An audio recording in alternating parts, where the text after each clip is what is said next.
哺乳类动物在出生的时候都是由头部先经过产道的。对于四只脚的动物来说，它们的头部是和脊椎平行，因此出生的时候是鼻子最先出来，而人类的生产却是头顶先出现。这是一种进化上的适应，能防止婴儿在出生的时候呢，我们直立化的颈椎因为产道挤压而被折断。而在此同时，因为我们的头太大，人类的产道在分娩的时候就需要大幅的扩张，才能够让婴儿的头部通过。为了让头部能够顺利的通过产道，我们在脸部的构造就必须比动物更加扁平，不能够有突出的形状，导致胎儿卡在产道里。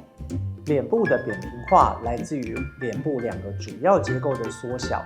也就是鼻子和我们的上下颚。而鼻子和上下颚缩小的后果是牺牲掉我们的鼻呼吸道和口腔后方的上呼吸道，这直接会使得它们的结构变得更狭窄。这个 trade-off 对古代人类来说并没有造成太大的问题，但却对现代人产生了严重的影响。